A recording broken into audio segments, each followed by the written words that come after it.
الحمد لله نحمده ونصلي ونسلم على رسوله الكريم والصلاة والسلام على نبي الكريم أما بعد فأعوذ بالله من الشيطان الرجيم بسم الله الرحمن الرحيم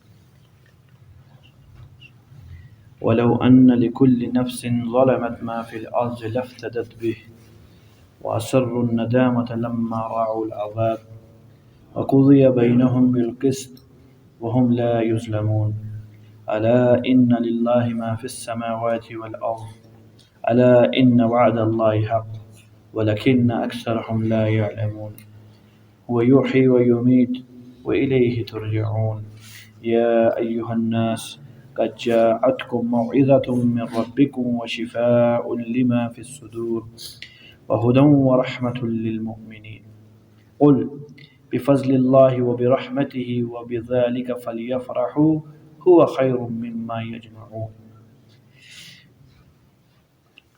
گزشتہ قل نبی جی فرمائیے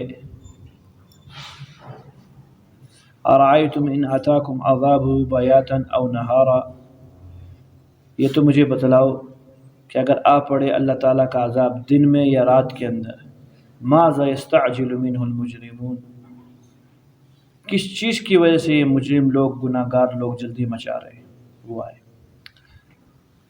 میرے محترم ساتھیوں، یہاں تفصیل تھی، وقت نہیں تھا اس لیے پوری بات نہیں کی، سنیے۔ ان کا عذاب مانگنا زبان سے تھا، جہالت کی وجہ سے، کیونکہ اپنے آپ کو حق سمجھتے تھے تو کہتے تھے یہ عذاب آ ہی نہیں سکتا چونکہ ہم کہیں حق پر ہیں۔ انہوں نے زبانی طور پر اللہ کا عذاب اپنی طرف متوجہ کیا۔ جو موجودہ معاشرے کی حالت ہے، مسلمان ہونے کے ناطے یہ علم ہے کہ یہ چیز کوئی فائدہ مند نہیں ہے ہمارے لیے، یہ جو اللہ کا عذاب ہے نہ ہی برداشت کی چیز ہے، تو لہذا زبان سے نہیں مانگتے بلکہ پناہ مانگتے ہیں۔ لیکن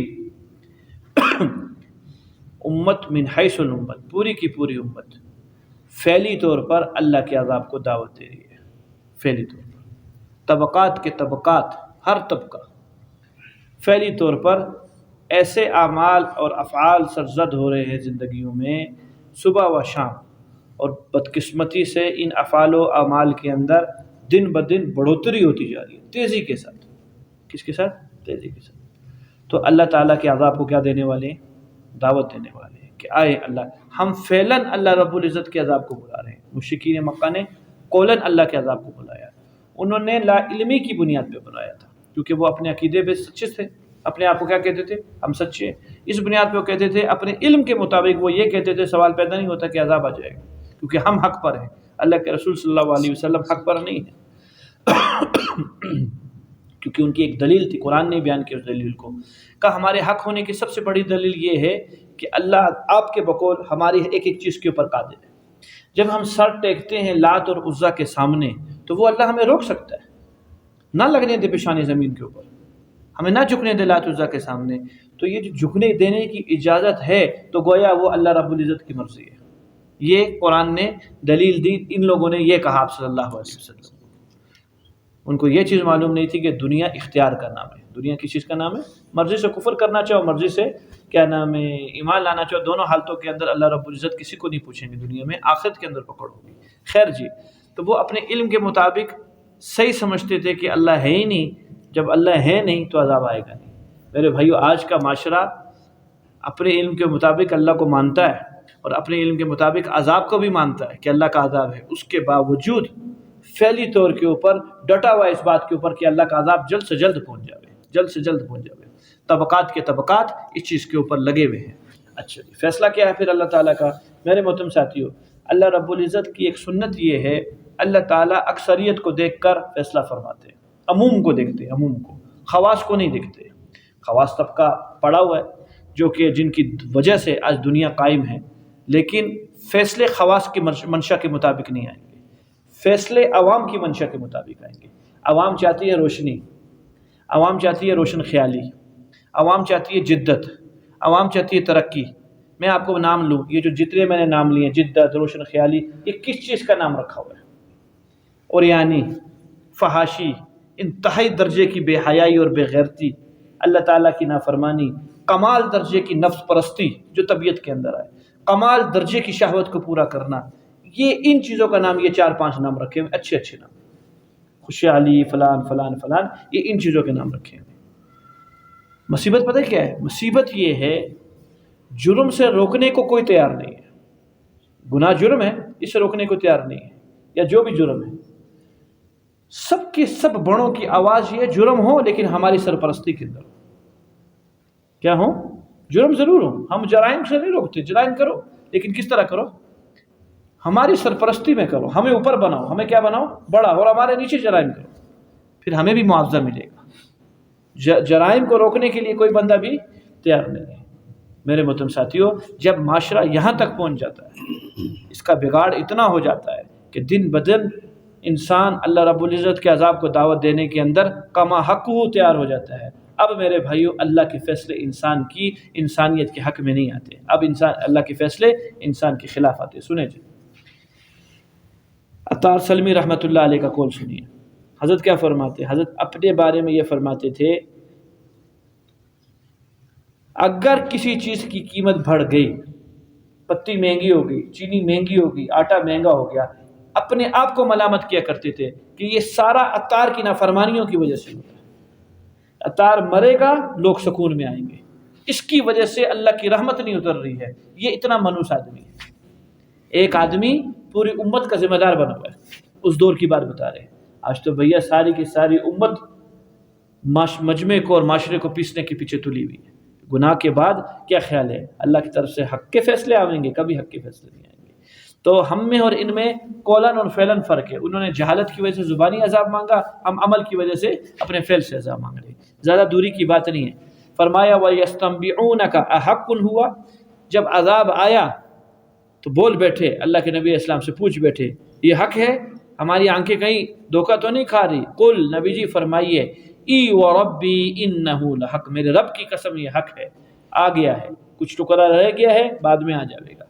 وما انتم بمعجزین، اور تم اللہ کو عاجز نہیں کر سکو، جب اللہ پکڑ پہ آئے گا تو اللہ کو عاجز کوئی نہیں کر سکتا۔ یہ اللہ کی سنت ہے میرے بھائیو، جو اللہ کے سامنے جھکتا ہے، گر جاتا ہے، اللہ اس کو اپنے ہاتھوں سے اٹھا دیتے ہیں، اور جو اکڑتا ہے اللہ گھرا دیتے ہیں، یہ سنت ہے اللہ رب العزت کی۔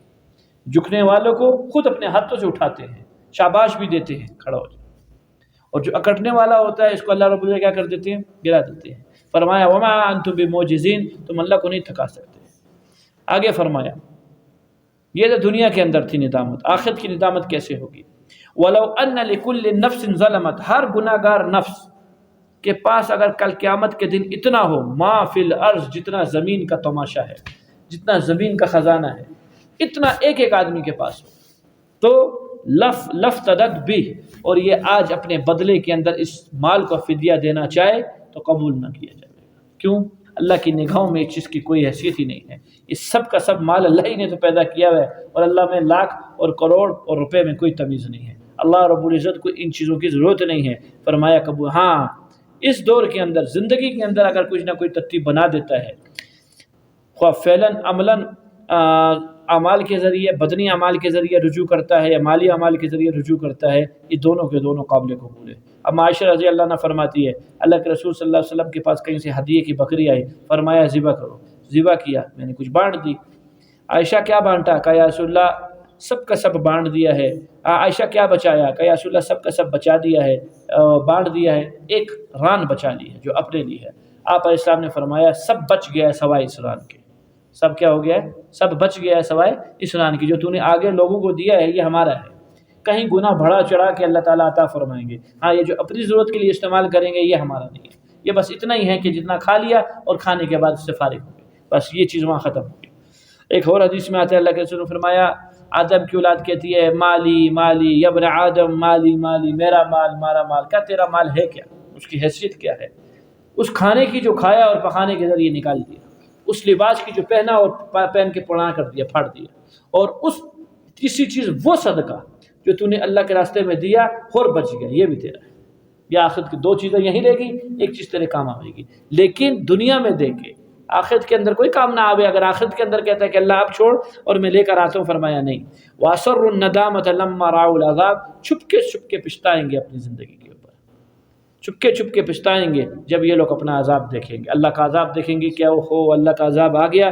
اب دنیا کی زندگی اور دنیا کی وہ نافرمانیوں کی منوس گھڑیاں وہ سامنے آئیں گی کہ چند دیر کی لذت کے خاطر۔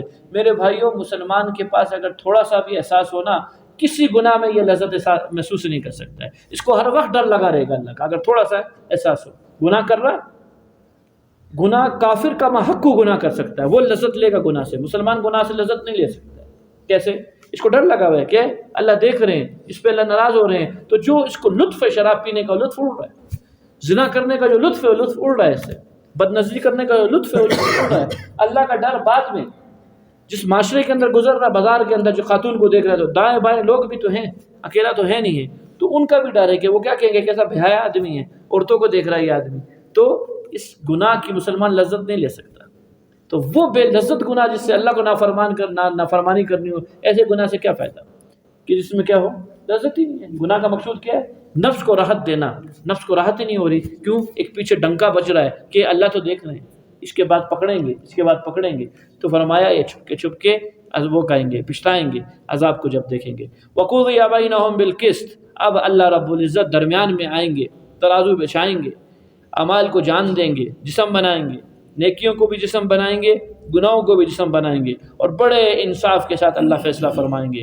اتنا انصاف فرمائیں گے، اتنا انصاف فرمائیں گے کہ دنیا کے اندر حیوانات جو کہ غیر ذوی العقول ہے، ان کو اللہ نے عقل نہیں عطا فرمائی، لیکن اس نے لاشعوری کی حالت کے اندر دوسری بکری سنگ والی نے بغیر سنگ والی کو ٹکر ماری تھی، کل قیامت کے دن بغیر سنگ والی کو سنگ دیے جائیں گے، جس کے سنگ ہے اسے چھین لیے جائیں گے، اتنی ٹکر مار لے جتنی دنیا میں ماری تھی، ماریں گے، چل جا تو فنا ہو گیا، معاملہ ختم، تمہارا کام اتنے ہی تک تھا، اس کے بعد نہیں۔ اتنا انصاف فرمائیں گے۔ کسی چونٹی نے کسی دوسری چونٹی کا رزق لے کے بھاگ گئی تھی، کیوں رزق کے بھاگا تھا، آج اس کو بدلہ دے گی، اس کے بعد جائے گی، معاملہ ختم۔ جب اس حیوانات جو کہ غیر ذوی العقول ہے اس پر اتنا انصاف فرمائیں گے تو میری نیکیاں وہ کیسے ضائع ہو سکتی ہیں؟ ضرور ملیں گی، اور گناہ بھی وہ ضرور ملیں گے، یہ کبھی بھی نہ جائیں گے۔ وقضی بینہم بالقسط، اللہ انصاف کا ترازو قائم فرمائیں گے۔ وہم لا یظلمون، کسی آدمی پر بھی ظلم نہیں کیا جائے گا، سب کے سب کو انصاف دیا جائے گا۔ کافر کو جہنم میں بھیج دیا، انصاف کیا، کیا کیا؟ انصاف کیا۔ گناہ گار کو پکڑ کے جہنم میں بھیج دیا، انصاف کیا۔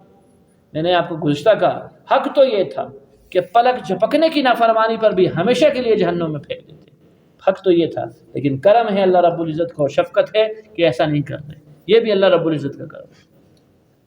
آگے اللہ تعالیٰ نے اپنی حیثیت فرمائی، میں کون ہوں، سمجھو لوگوں میں کون ہوں۔ الا، پھر حرف تنبیہ ہے، متوجہ کیا، لوگوں متوجہ ہو، غور سے سنو، اللہ ہے کون؟ ان للہ ما فی السماوات والارض، اللہ ہی کے لیے زمین اور آسمان، اور سارا تصرف اللہ کے ہاتھ میں ان زمین اور آسمانوں کا۔ الا، پھر غور سے سنو، ان وعد اللہ حق، اللہ کا وعدہ حق اور سچ ہے، ضرور موت آئے گی، جس پر موت آ گئی قیامت صغریٰ قائم ہو چکی ہے، کسی قیامت کا انتظار نہ کرے کہ جی حشر سور پھونکا جاوے گا، دجال آوے گا، اس کے لیے سمجھو سب کچھ ہو چکا، مر گیا، اس نے تھوڑی دیکھنا ہے دجال کو اور قیامت کو، اس کی قیامت آ چکی ہے۔ میرے محترم ساتھیوں، جس طریقے سے قبر لگ رہی ہے عالم برزخ، ہو بہو ایسے ہی نظام ہے جیسے عالم دنیا ہے۔ ہم یہاں اکیلے دنیا میں، بولو سوچ کے بولو کرو، یہاں اکیلے نہیں، ہماری سب پبلک ہے، رشکش ہے، گھر کے اندر رش ہے کہ وہ ماں کی شکل ہے، کسی کی باپ کی شکل ہے، کوئی بہن ہے، کوئی بیوی ہے، کوئی بچے ہیں، کوئی چاچا، کوئی ماما، کوئی نانا، کوئی نانی، پھر باہر نکلتے ہیں، کوئی محتاج ہے، کسی کے میں محتاج ہوں، اچھا جی، کوئی یار ہے، کوئی دشمن ہے، بھرے ہوئے۔ عالم برزخ ہو بہو یہی ہے۔ بازار کیا لگتی ہے؟ جھونپڑی چھوٹی سی، کوٹھری ایک چھوٹی سی، قبر ہے اس میں تنہا ہے، تنہا نہیں ہے، تنہا نہیں ہے۔ روایات کے اندر آتا ہے جتنے کے جتنے اہل یقین اور اہل جنتی لوگ ہیں سب جمع ہیں قبروں کے اندر۔ کیا ہیں؟ ہو بہو جس طرح دنیا میں حال حوال کرتے ہیں ایسے حال حوال کر رہے ہیں، کیسے ہے طبیعت ٹھیک، کیسے اللہ نے ہمیں بچایا، دنیا کی باتیں کریں گے، آخرت کی باتیں کریں گے، جس طرح بھی ہم یہاں دنیا کے اندر زندگی گزار رہے ہیں۔ خالی کھانا پینا نہیں ہے، خالی کیا نہیں ہے؟ کھانا پینا نہیں ہے، جمع، ہاں دوست کی روحیں جمع نہیں ہوئی، کیونکہ جمع ہونا سکون کی علامت ہے۔ جمع ہونا کس چیز کی علامت ہے؟ سکون کی علامت، دل بہلانے کی۔ فارغ لوگ ہیں، نہ نماز ہے، نہ روزہ، نہ زکوٰۃ ہے، نہ حج ہے، کوئی نیک اعمال کا مکلف نہیں ہے قبر کے اندر، تو دل تو بہلانا ہے ان لوگوں کا، جمع ہو جائے، جمع کیا جائے گا، دل بہلائیں گے یہ لوگ۔ اور جو دوست کی روحیں ہوں گی ان کو جمع نہیں، یہ سزا ہے ان کے لیے، ان کو جمع نہیں کرنا، ان کو وحشت میں رکھا جائے گا۔ میں تنہائی کا گھر، میں کیڑوں کا گھر، اور جی میں وحشت کا گھر، میں ظلمت کا گھر، یہ جو باتیں آئی ہے دوستی کے لیے آئی ہے۔ اس کے لیے قبر میں تنگ ہونا ہے، وہ اکیلا قبر کے اندر رہے گا، اس کی قبر میں آگ جلنی ہے، وہاں منکر نکیر نے سخت حالت کے اندر آنا ہے، وہاں قبر نے دبانا ہے، دیندار آدمی کو نہیں دبانا۔ دیندار جو اہل یقین اور اہل جنت لوگ ہیں یہ سب اس طرح اکٹھے رہیں گے جس طرح دنیا کے اندر اکٹھے تھے، گائے گائے ملاقات کیا کریں گے، پھر چلے جاویں گے، پھر آرام کریں گے، پھر آئیں گے، پھر ملاقات کریں گے، یوں ہوتے ہوتے ہوتے سور کے پھونکنے کے بعد قیامت کبریٰ قائم ہوئے گی۔ حضور صلی اللہ علیہ وسلم نے فرمایا ہر ایک اپنی کا وہ دن میں دیکھ رہا ہوں، وہ منظر میرے سامنے ہے کہ اپنے سر سے میں مٹی اٹھاتا ہوا اور مٹی صاف کرتا ہوا میں اپنی قبر سے نکلوں گا، اور سب سے پہلے میں اپنی قبر سے نکلوں گا۔ یہ آپ صلی اللہ علیہ وسلم کا فرمان ہے۔ اور ان بقی والوں کو، اپنے صاحبین، شیخین، ساتھیوں کو، یہ جنت معلیٰ والوں کو، ہم سب کو لے کر شام کے میدان کے اندر جمع ہوں گے۔ کہاں جمع ہوں گے؟ شام کے میدان کے اندر۔ شام میں وہ اسٹیج سجے گا، وہ میلہ لگے گا۔ میرے محترم ساتھیوں، خوش ہونے والے خوش ہوں گے، گھبرانے والے گھبرائیں گے، اور وہ گھبراہٹ دنیا کی گھبراہٹ نہیں ہوگی، وہ گھبراہٹ اپنی پیک پر ہوگی کہ اگر اللہ رب العزت اس ٹائم پہ دوبارہ موت اگر فیصلہ نہ فرماتے کہ یہ مریں گے نہیں تو یہ اس گھبراہٹ کی وجہ سے مر جاتے۔ اتنی گھبراہٹ ہوگی کہ نبی پسینے میں شراب ہوں گے کہ پتہ نہیں بات کیا بنے گی۔ حضرت تشریف لائیے، نہ بھائی ابا حضور آئے، آپ ہمارے سب کے باپ دادا ہے، جد امجد ہے، نہ میں نے خطا کی تھی سب سے پہلے، اور وہ گندم کھائی تھی، میرے کو تو اللہ سے ڈر لگ رہا ہے، پکڑ ہی نہ لے میں کدھر، ہم نہیں جا سکتے۔ میں اپنی ماں مریم کا سوال نہیں کرتا، عیسیٰ علیہ السلام کہہ رہے ہیں، پاک باپ کا بیٹا پاک نبی کا نہیں کرتا۔ باپ دادا، باپ نبی، دادا نبی، پر دادا نبی، خود نبی، حضرت تشریف لائے کا نہ بھائی اللہ کا بندہ یوسف علیہ السلام ابا نبی، ان کے ابا نبی، ان کے ابا نبی، پھر ان کے چچا وہ بھی نبی، اسماعیل اسلام یوسف اسلام کے چچا بنیں گے وہ بھی نبی۔ نہ سوال ہم نہیں آ رہے۔ عیسیٰ علیہ السلام حضرت جی تشریف لائے، کہا بھائی الوہیت کی بات کی بھی ان لوگوں نے میرے اوپر کہ جی میں خدا ہوں، حالانکہ اللہ جانتے ہیں میں نے اپنے آپ کو خدا نہیں بولا، لیکن بات تو انہوں نے کی ہے نا میرے متعلق، میں نہیں چاہ رہا، ڈر لگتا ہے، ہم نہیں چاہ رہے ہیں۔ پھر کہیں جا کے آپ صلی اللہ علیہ وسلم امت کے حال پر ترس کھا کے، لوگوں پر ترس کھا کے آپ صلی اللہ علیہ وسلم آگے بڑھیں گے، اور پھر کہیں جا کے بات بنے گی۔ تو یہ قیامت کبریٰ اس ٹائم کے اوپر کام ہوگی۔ اللہ فرماتے ہیں الا ان وعد اللہ حق، میرا وعدہ حق اور سچ ہے۔ میں نے اس دن روایت سنائی ہے، صرف اشراق سے لے کر زوال تک کے اندر کام ہونا ہے، بس معاملہ ختم۔ اربوں خربوں اتنی گنتی کے کمپیوٹر نہ جمع ہو سکے۔ جناب آدم علیہ السلام سے لے کر اب تک لوگ پیدا ہونے والے کہاں کہاں پیدا ہوئے، کیسے پیدا ہوئے، کدھر مرے، کدھر ہیں، اللہ جانے۔ پچھلی سے پچھلی نسلی، دادا کے بعد اگلا بندہ نمبر، لوگوں کو نام نہیں آتے، چیچا کی قبر کا پتہ ہو کیا ہے۔ اپنے والد صاحب، ان کے والد صاحب بہت مشکل سے نام آئے گا پردادے کا، نام آ گیا تو قبر کا پتہ ہے، یار فلاں قبرستان میں سننے میں آیا دفنایا ہوا ہے قبر، نہیں یہ نہیں جانتے۔ اللہ کو پتہ ہے آدم علیہ السلام سے قیامت تک کا آدمی کہاں ہے، کوئی مچھلی کے پیٹ میں ہے، کوئی بم میں مرا ہے، کوئی جلا ہے، کوئی بھنا ہے، کوئی غرق ہوا ہے، سب کو نکالیں گے اللہ تعالیٰ۔ خالی ان کو نہیں نکالنا، جنات ہیں، جنات انسانیت سے کہیں گنا زیادہ ہیں، ان کو نکالیں گے اللہ تعالیٰ۔ پھر خالی جنات نہیں ہے، حیوانوں کو بھی تو فیصلہ فرمانا ہے۔ مجھ کو اور آپ کو تو یہی معلوم نہیں کہ اس ٹائم میں موجودہ مخلوقات کتنی ہیں، پھر وہ ایک ایک کیڑیاں دنیا میں کتنی ہیں، بولو جی، ہے کوئی مائی کا لال پیدا ہوا دنیا میں جو بتا دے؟ میں بتاتا ہوں جی کائنات میں چونٹیوں کی تعدادیں کتنی ہیں، میں چونٹیوں کی جنس نہیں بتا سکتا ہوں کہ چونٹیوں کے اندر جنسیں کتنی ہیں، جائے کہ میں ان کی تعداد کو بتلا دوں۔ اللہ ان کو پیدا فرمائیں گے، اسی ترتیب کے اوپر پیدا فرمائیں گے، جو جس گندم کے دانے کو منہ کے لے کے مری ہوگی وہی دانہ منہ میں رکھوائیں گے اور زندہ کروائیں گے اس کو۔ یہ اللہ کی طاقت ہے۔ فرمایا الا ان وعد اللہ حق، اللہ کے لیے سارے وعدے حق اور سچ، ولکن اکثرهم لا يعلمون، اکثریت نا واقف ہے۔ مسلمان عقلاً واقف ہے، عملاً نا واقف ہے، اور غیر مسلم عقلاً اور عملاً دونوں نا واقف ہے۔ مسلمان عقلاً واقف ہے، جانتی ہیں اللہ کے ان وعدوں کو، عقلاً اعتماد ہے کہ یہ سب کچھ ہونے والا ہے، لیکن عملاً غریب بالکل فیل ہے، 0/0 ہے۔ وہ یحیی و یمیت، وہی زندہ کرتا ہے وہی مارتا ہے، وَإِلَيْهِ ترجعون، اور اسی ذات کی طرف سب نے لوٹ کر جانا ہے۔ یہاں تک میرے بھائیوں جتنے تقریباً 2 رکوع مسلسل کفار کی بدحالی کو اللہ تعالیٰ نے بیان فرمایا، ان کے برے عقائد کو اللہ نے بیان کیا، اور اس پر مرتب ہونے والی عذاب کو اللہ تعالیٰ نے بیان فرمایا۔ آگے سے جو یہ 3 آیتیں آنے والی ہیں، اب اس بدحالی سے نکلنے کا اللہ طریقہ بتا رہے ہیں۔ کہ موقع ہے، موت نہیں آئی، جب تک موت نہیں آئی دروازے کھلے ہوئے ہیں، کتنا بڑا کام کر لے خوش نصیبی ہوگی کہ تو رجوع کر لے، اللہ توبہ کی توفیق عطا فرما دے۔ اب یہ بدحالی سے نکلنے کا طریقہ، 4 باتیں فرمائی ہیں، قرآن کی 4 صفات یہاں بیان ہو رہی ہیں۔ پہلی صفت، یہاں ایمان والوں سے نہیں ہے مطالبہ، دنیا کے ایک ایک انسان سے مطالبہ ہے۔ یا ایھا الناس، اے دنیا بھر کے لوگوں، قد جاءتکم موعظۃ من ربکم، تحقیق آ گئی تمہارے پاس تمہارے رب کی طرف سے تمہیں برے کاموں سے روکنے کے لیے نصیحت۔ موعظہ کسے کہتے ہیں؟ موعظہ اس نصیحت کو کہتے ہیں جو دلوں کو نرم کر دے۔ کیا کر دے؟ دلوں کو نرم کر دے، دلوں کے پردوں، غفلت کے پردے ہٹا کر آخرت کی طرف متوجہ کر دے۔ قرآن پورا کا پورا شروع سے لے کر آخر تک ایک مبلغ متین موعظہ حسنہ ہے، ثواب کے ساتھ عذاب کو بیان کیا ہے، وعید کے ساتھ وعدے کو بیان کیا ہے، آخرت کے ساتھ دنیا کو بیان کیا ہے، جنت کے ساتھ دوزخ کو بیان کیا ہے، گناہگاروں کے ساتھ دینداروں کو بیان کیا ہے، کفار کے ساتھ مسلمانوں کو بیان کیا ہے۔ یہ سارا کا سارا قرآن نے بیان فرمایا کہ اے لوگو آگئی تمہارے پاس تمہارے رب کی طرف سے۔ اچھا یہاں بولنے کی کیا ضرورت تھی من ربکم؟ بات تو یہیں پوری ہو گئی تھی کہ جاءتکم موعظہ، کہ تمہارے پاس نصیحت آئی ہے۔ کہا نہیں، یہ نصیحت عاجز ذات کی طرف سے نہیں آئی جو تمہاری طرح عاجز ہے، جو جس طرح تمہاری طرح محتاج ہے۔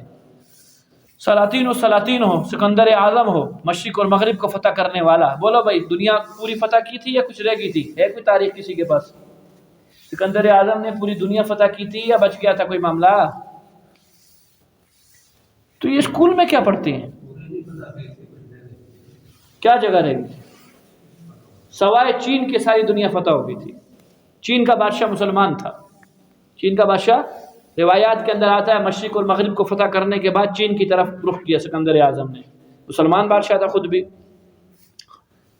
بہت بڑا مضبوط محاصرہ کیا چین کے بعد، شہر کے بعد چین ایسے نہیں تھا جس طرح آج کا چین ہے، چین کوئٹہ سے بھی چھوٹا تھا، چھوٹے چھوٹے علاقے ہوا کرتے تھے۔ اکثر آبادیاں مضافات میں رہنا پسند کرتی تھی، شہروں میں لوگ رہنا پسند نہیں کرتے تھے۔ طبیعت میں نفاست تھی لوگوں کی، اور نفاست والی طبیعت والا شور و غل میں بندہ نہیں رہ سکتا۔ شہروں میں تو شور و غل ہے، دیہاتوں کے اندر کیا ہوتا ہے؟ دنیا سو چکی، آدھی نیند پوری ہے، جاؤ پنڈوں کے اندر دیکھو اس ٹائم پہ، مغرب کے بعد کھانا کھایا، اللہ والوں نے عشاء کی نماز پڑھی، گئے اپنا 3 بجے وہاں کے لوگ مسجدوں میں آ جائیں گے، تہجد پڑھنے کے لیے آ جائیں گے۔ یا ادھر اب عذاب ہے، ادھر عذاب نہیں ہے، یہاں تو 11 بجے پتہ کریں گے، ہاں بابا کن کنوں نے روٹی کھانی ہے بتاؤ، پھر اتنی پکائیں اس کے بعد ضائع نہ ہو جائے نا۔ یہاں تو یہ ترتیب ہوتی ہے اللہ کے کرم سے، پتہ ہی نہیں اٹھنا جب 11 بجے ہی ہے، جو 11 بجے روٹی پڑے گی خاص توفیق ملے گی فجر کی نماز کی۔ خیر جی، پورے شہر کا چین کا محاسبہ کیا، ملک اس لیے نہیں کہہ رہا ہوں کہ وہ اتنی بڑی جگہ نہیں تھی، اور بڑا مضبوط محاسبہ کیا، آخر تنگ ہوگی عوام، تو ایک شخص قلعے سے باہر نکل گیا اور اس نے کہا کہ میں چین کے بادشاہ کا قاصد ہوں اور سکندر اعظم ذوالقرنین سے ملنا چاہتا ہوں۔ لیکن یہ اصل کے اندر خیر ذوالقرنین کے پاس جب پہنچنے لگا تو کہا بات کرو، کیا کہنے آئے ہیں؟ کہا تنہائی میں بات کرنے کا حکم دیا ہے، سب کے سامنے نہیں بات کر سکتا۔ تفتیش کی گئی، تلاشی لی گئی، کچھ سامان وامان تو نہیں لایا ہوا ساتھ، اکیلا تھا، سائڈ پہ کیا، بول، کہا میں چین کا بادشاہ ہوں، میں قاصد نہیں ہوں، میں خود بادشاہ ہوں، تیرے بارے میں بڑی نیک باتیں سنی ہے، تو اچھا آدمی ہے۔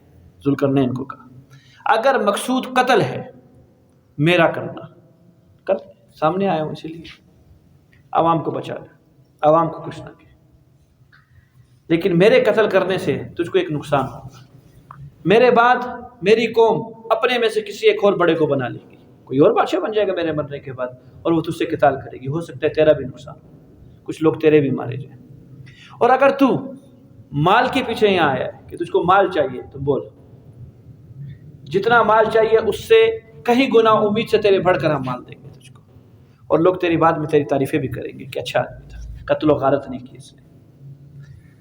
چین کے بادشاہ سکندر اعظم نے کہا تو نے اپنی جان کو خطرے میں ڈال دیا، کام تجھے عقل مند سمجھتے ہیں، جیسے فیصلہ کرے میرے کو قتل کرنا ہے حاضر ہوں، نہ اسلحہ ہے نہ کچھ ہے، بندے تیرے باہر کھڑے ہیں، مار دیں گے آرام سے، اور اگر فدیہ چاہیے، مال چاہیے، اس کے بارے میں۔ سکندر اعظم تھوڑی دیر کے لیے خاموش ہو گیا کہ عقل مند آدمی ہے، کمزور بندہ نہیں ہے جو آیا ہے۔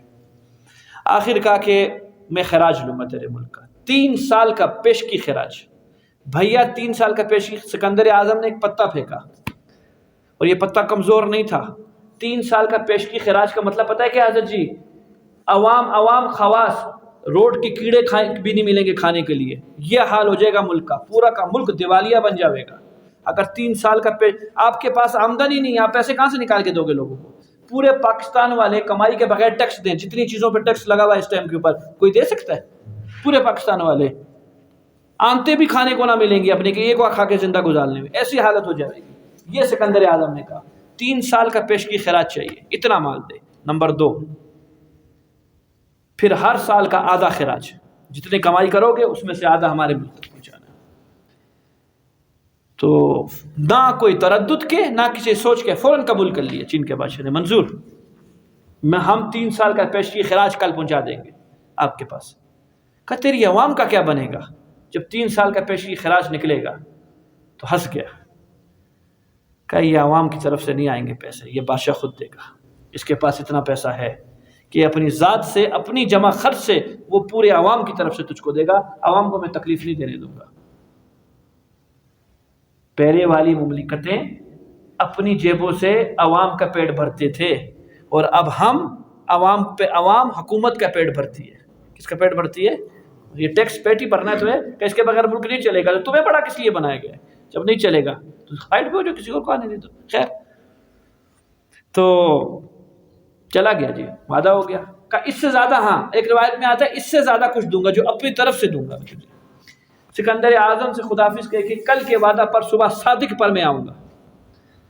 اور حقیقتاً صبح بادشاہ وقت تشریف لائے. چین کا بادشاہ، یہ مسلمان تھا. کس حالت کے اندر آیا؟ پوری کی پوری فوج جتنی بھی اس کی تھی سب کو باہر لایا اپنے ساتھ، اور خود بھی توق اور زرہ پہن کے سب سے آگے گھوڑے کے اوپر یہی ہے. ایک حالت یہ ہوگی ذوالقرنین کی ساری فوج ہتھیار پھینکنے پر تیار ہو گئی کہ جان بچاؤ کسی طور کے اوپر. اب وہ گھراؤ کر لیا. جب ان کو خبر پہنچی ذوالقرنین کو، کہا اس نے قد غدر تھا، اس نے دھوکہ دیا ہمیں اور ہم اس کے دھوکے میں آ گئے. اس نے تو یہ معاملہ الٹا کر دیا، ابھی ہم بھیک مانگیں گے اس سے جان بچانے کے لیے. اور یہ اکیلا اندر آیا، اور اسی حالت میں آیا، کوئی اسلحہ نہیں تھا ساتھ. کہا تو نے دھوکہ دیا؟ کرنا دھوکہ نہیں دیا، وعدے پہ آئے ہوں اور سارے سامان ساتھ لے کر آئے ہوں. تو یہ کیا سامان ہے؟ کہ یہ یاد رکھنا جتنی فوج سامنے ہے اس سے کہیں گنا فوج چھپی ہوئی ہے، بھاگ نہیں سکتے تم کہیں سے. خالی یہ بتانے آئے ہوں تیرے ڈر کی وجہ سے یہ کام نہیں کر رہا ہوں. لوگوں کا ناحق خون نہ بہے، صرف اس وجہ سے کام کر رہا ہوں. تیرے بندے مارے جائیں گے وہ بھی مسلمان ہیں، میرے بندے مارے جائیں گے وہ بھی مسلمان ہیں، یہ بھی کلمہ گو یہ بھی کلمہ گو. تو اللہ جہاں تجھ سے پوچھے گا تو مجھ سے بھی تو پوچھے گا. اس بات سے بچنے کے لیے خالی یہ تیرے کو 3 سال کا پیشگی خراج دینے لگا ہوں، ورنہ ڈر کی وجہ سے ہی دینے لگا ہوں. میں مقابلہ کر سکتا ہوں تیرا، اور تھوڑی سی جھلک دکھائی ہے کہ خالی پتہ چل جائے کہ خوف کی وجہ سے یہ کام نہیں کر رہا. سکندر اعظم نے کہا کچھ نہیں چاہیے تجھ سے، ایک چونی بھی نہیں چاہیے، کوئی خراج نہیں چاہیے، ہم اپنی فوجیں لے کے جا رہے ہیں. تو یہ سکندر اعظم نے پوری دنیا فتح کی تھی سوائے چین نہیں فتح ہو سکتا اس سے، وہ بھی اس بنیاد کے اوپر کہ وہاں بندہ اس ترتیب کا نام نہیں مل سکا اس کا نام کیا ہے.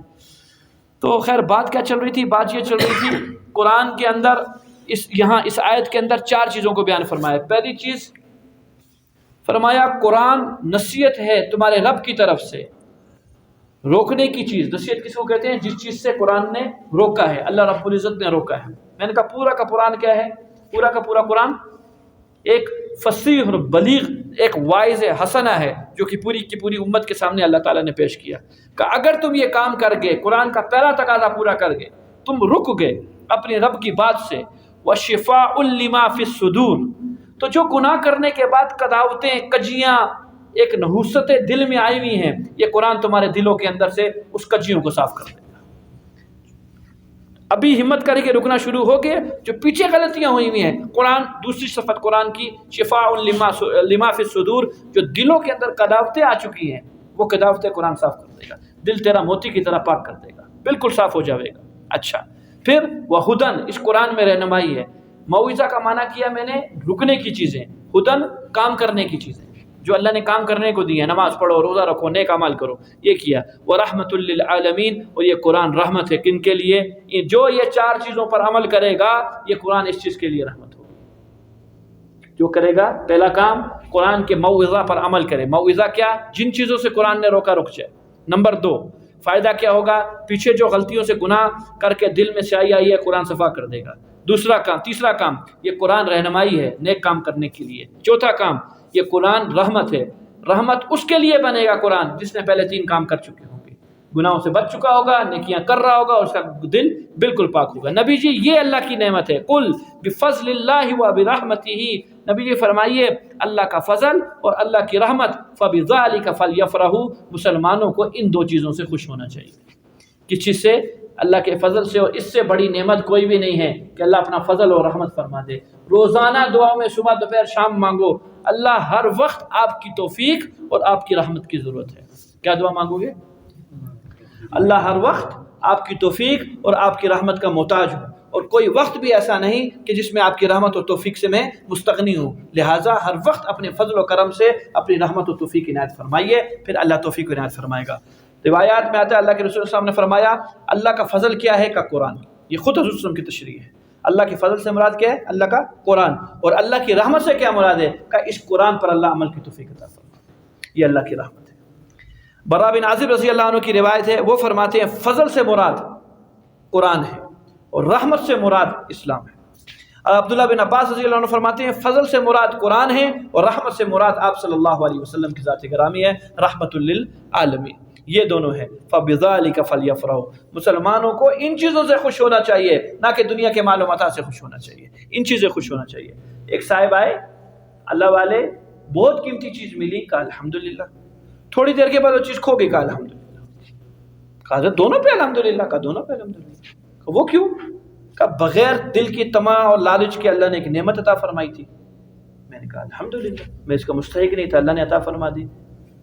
تھوڑی دیر کے بعد تو چلی گئی، تو میں نے دل میں دیکھا، آنے پر محبت ہوئی تھی اس دل چیز سے کا نہیں ہوئی تھی، اور جانے پہ کوئی غم ہوا کا نہیں ہوا، میں نے کہا الحمدللہ، جس کی محبت ہے وہ غالب ہے، اس چیز کی کوئی محبت نہیں ہے۔ میرے بھائیو، ایک بقا اور ایک فنا، دنیا کو فنا کی حد تک اجازت ہے استعمال کرنے کی۔ فنا کی حد کیا ہے؟ میرے مرنا ہے وہاں میں نے فنا ہونا ہے، اس ٹائم تک اپنی ترتیب بنا لیں۔ بقا کیا ہے؟ دل کے اندر محبت کا راسخ ہو جانا، یہ بقا ہے۔ وہ اللہ چونکہ باقی رہنے والے ہیں، اس لیے اللہ کو کہا کہ دل کے اندر رہو، دنیا کو دل کے اندر نہیں رہو۔ زہد کے لیے اپنے دنیا کو ضرور کماؤ، اسے نہیں، بلکہ فرمایا مال کی قدر کرو، اللہ کی نعمت ہے، مال کی کیا کرو؟ اس سے دل جمی ہوتی ہے۔ مال جیب کے اندر موجود ہوتا ہے، ذکر بھی ہو رہا ہے، دعا بھی ہو رہی ہے، نماز روزہ بھی ہو رہا ہے، کیونکہ دوسری طرف سے دل پریشان نہیں ہے۔ اور اگر مال نہیں ہے اور کرائے کا مکان میں رہنا ہے تو وہ کل یکم ہے، وہ اگلا سر پہ آ جائے گا۔ اب نماز پڑھ رہا ہے تو اسی غم میں پیسے کہاں سے آئیں گے؟ روٹی کھا رہا ہے، اسی غم میں پیسے کہاں سے آئیں گے کرائے والے؟ تو مال اللہ کی نعمت ہے، اس کی قدر کریں، اس کو کفایت شاری کے ساتھ استعمال کریں۔ اس لیے بعض صحابہ آئے پورا کا پورا مال لینے کے لیے، نہیں لیا ان سے، 1/3 دے دو، باقی اپنی ضرورت کے لیے استعمال کرو، کہ یہ نہ ہو کہ پھر آگے تمہیں پریشانی ہو جاوے۔ لیکن یہ دنیا کی حد تک فرمایا محبت کی چیز، فضل اور رحمت کی چیز اللہ ہے، اور اللہ رب العزت کے فضل اور رحمت یہ 2 بڑی نعمتیں ہیں، اس پر خوش ہونا چاہیے۔ وَهُوَ خَيْرٌ مِّمَّا يَجْمَعُونَ، یہ بہتر ہے اس مال سے جس کو تم جمع کر رہے ہو۔ 2 4 6 آخری حدیث سنیے، بس کرتے ہیں۔ حدیث یہ ہے قرب قیامت کے وقت میں مال اتنا ہو جاوے گا بے وقت۔ میں آپ سے 1 گلاس پانی مانگوں تردد ہوتا ہے دیتے ہوئے؟ آپ کے گھر آؤں، یار 1 گلاس پانی پلانا بٹ صاحب، تھوڑا پریشان ہو جاؤ گے، فوراً ٹھنڈا لاؤں گرم لاؤں، اور یار بٹ صاحب 10,000 روپے دینا، تھوڑا ایک دیں یہ ماتھے پہ پسینہ بھی تھوڑا تھوڑا آئے گا، یا اللہ یہ کیا ترتیب ہوگی؟ مال کی وقت ہے، پانی کی وقت، پانی بن جائے گا مال قرب قیامت میں۔ کیوں؟ فتنے اتنے آئیں گے، لوگ ہی نہیں ہوں گے، اتنے فتنے برپے ہونے ہیں۔ عیسیٰ اسلام سے پہلے وہ دجال صاحب نے تشریف لانا ہے، ایسے حالات کر دے گا وہ دنیا کے اندر، لوگ گنتی کے رہ جائیں گے، بس یہ تو رہ گئے ہیں، یہ رہ گئے، ختم، معاملہ ہی ختم کر دیا اس آدمی نے، تو سارا ہو چکا ہے۔ اور مال جمع ہو بولو جی، جو اس ٹائم کے اوپر مال ہے، بے شک نوٹ کی شکل میں اس دور میں مال نہیں ہے، سونے اور چاندی کی شکل میں مال نہیں ہے، اصل مال یہ ہے سونا اور چاندی۔ آج مال نوٹ کی شکل کے اندر ہے، یہ بے قیمت ہے، اس کی کوئی ویلیو نہیں ہے۔ پھر اور ترقی ہوئی، نوٹ بھی ختم ہوا، چیک نوٹ بھی نہیں ہے، 10 لاکھ روپے لکھو اور یہاں 10 لاکھ روپے کیش رکھو، دونوں کی قیمت ایک ہی ہے۔ ایک اور وقت آ رہا ہے، چیک بھی ختم ہو رہا ہے، صرف کیا ہوگا؟ حوالہ اس کو کہتے ہیں۔ اللہ کے نبی کے دور سے یہ بات ہوئی تھی، تصور بھی نہیں تھا اس ٹائم کے حوالے کا، اور آج حوالہ آ رہا ہے، لفظی کلامی کا بات چیت ہے، کمپنیاں چل رہی ہیں، کوئی پتہ نہیں ہے، شیئرز خریدے جا رہے ہیں، پیسے ہی نہیں ہیں۔ بات ہو رہی ہے، اس کو کوئی منافع نہیں مل رہا، بس اتنے شیئر تجھ کو اتنے پیسوں پہ مل چکے ہیں، اس کو اتنے مل چکے ہیں، سارا حوالہ کہتے ہیں اس چیز کو۔ ایسا دور آ جاوے گا کہ مال اتنا بڑھ جاوے گا لوگ ہی نہیں ہوں گے، اور یہ مال کیا ہو جائے گا؟ بے وقت مال ہو جائے گا۔ تو فرمایا ایسی چیز سے دل لگانا۔ ابو ہریرہ رضی اللہ عنہ کی انگلی پکڑی آپ صلی اللہ علیہ وسلم نے، اور انگلی پکڑ کر لے کے گیا، ابو ہریرہ تیرے مال دکھاؤں تجھ کو میں۔ اس میں صحابی فرماتے ہیں پہانا، عورتوں کے لیتھڑے اور گندی بندی چیزیں، کوڑا کرکٹ پڑا ہوا تھا، کہ یہ تو تمہارا اعلیٰ کھانا ہے جس کو تم نے مرغوب غذا سمجھ کے کھانا کھایا تھا، یہ پخانے کی شکل میں یہ پڑا ہوا ہے، یہ وہ ہڈیاں پڑی تھی، یہ تمہارے جانور ہیں جن پر تم فخر کیا کرتے تھے، اس زمانے میں گھوڑا سب سے اچھی سواری ہوا کرتی تھی، یہ جانور ہے کہ جی ہم اس پر بیٹھ کر زینت اختیار کرتے ہیں، یہ حالت ہو چکی ہے۔ تو فرمایا ابو ہریرہ اس چیز سے دل لگانا جس چیز کو آج میرے پاس ہے کل تیرے پاس ہے، یہ احمق پن ہے، اور حقیقت کیا ہے؟ اس ذات سے دل لگایا جائے جس کے ہاں بے وفائی کبھی بھی نہیں ہے۔ کافی ہے۔ اللہم صلی علی محمد وعلی آل محمد وبارک وسلم۔ ربنا آتنا فی الدنیا حسنہ وفی الآخرۃ حسنہ وقنا عذاب النار، آمین برحمتک۔ اللہ بیٹھے۔